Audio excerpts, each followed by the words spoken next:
Hi, I'm Ryan Szymanski, curator for Battleship New Jersey Museum and Memorial. And today we're far from the battleship. This is a PBR Mark II.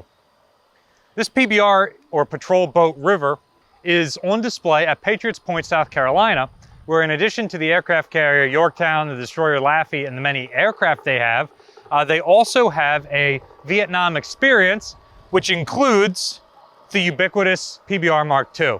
You may recognize this vessel from movies such as Apocalypse Now, which is totally not a ripoff of Heart of Darkness. Or you might not have recognized it without one of the Sheen boys on it. So, the PBR serves a very different role than Battleship New Jersey did during the Vietnam War. Battleship New Jersey, ships like the aircraft carrier Yorktown, Oriskany, and others, the destroyers Laffey, Orlick, and many others, are large vessels that provided naval gunfire support, or aviation support, to the troops ashore while sailing off the coast of Vietnam. Battleship New Jersey's guns have a range of 23 miles. Even her 5-inch guns have a range of 10 miles. And so the ship was pretty far off the coast. But Vietnam is a long strip of coastline, and especially towards the south, has a ton of littoral and coastal areas, particularly rivers. So during the Vietnam War, the US Navy develops a massive Riverine Force, primarily centered around PBRs like this one, which have a relatively small enlisted crew and can operate in groups up and down the various rivers. And their main job is to interdict Vietnamese supplies moving along those rivers. Rivers make good sources of water, and they make good paths through the jungle and good highways for shipping supplies on. So whether it's troops ashore or sampans with supplies coming down the coast, the US and South Vietnamese forces and other allies fighting in Vietnam had to interdict these vessels to keep those supplies from reaching the Viet Cong and North Vietnamese army that might have been operating in the south. South Vietnam has a huge fishing population that were using these exact same types of boats for fishing, sampans, not PBRs.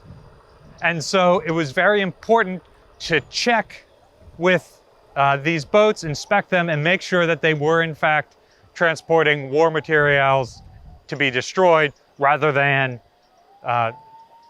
doing regular agricultural and fishing work that you would expect the local population to be earning their living off of.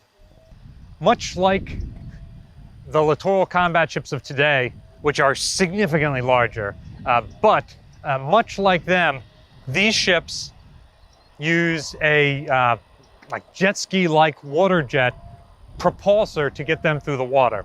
This was really one of the first military applications for that technology, which has now come full circle with full-sized warships getting that, such as the USS Savannah, which we have come south to visit for her commissioning.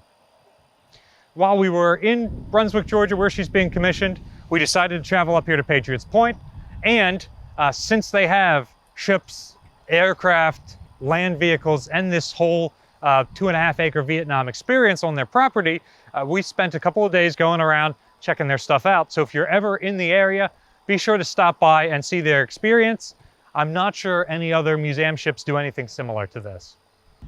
For those of you with more World War II experience, this is roughly comparable to a World War II era PT boat, or patrol torpedo boat. Those are plywood, they're high speed, but they're still designed to engage enemy surface ships with torpedoes. Although more and more throughout the war, those torpedoes are removed and they're covered with machine guns and things like that to interdict Japanese coastal shipping. They are, believe it or not, significantly larger than this, though not full littoral combat size. They're still made out of mahogany plywood. These fiberglass ships are some of the smallest warships ever fielded by the US Navy. These boats don't really have living spaces on board. They don't have a huge range, so they would operate out of big bases like this one that Patriots Point has recreated. complete with medical huts, communication huts, mess huts, and living spaces, and many of the common vehicles that you would see on a Vietnam fire base, such as the M42 Duster, the CH-47 Chinook, and UH-1 Huey, or Iroquois. And of course, the PBR Mark II. What do you think is the most iconic vehicle of the Vietnam War? The PBR Mark II, CH-47 Chinook, and UH-1 Huey are all certainly contenders.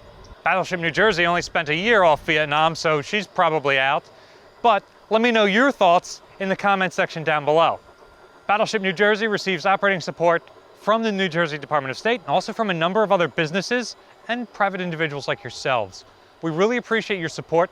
There's a link in the description below to Patriots Point's donate page if you would like to help them support their whole experience here and the many macro artifacts, both their vessels and the ones here in the experience that they have to restore and preserve. You can support Battleship New Jersey by liking, sharing, and subscribing so more people find out about our channel and our museum.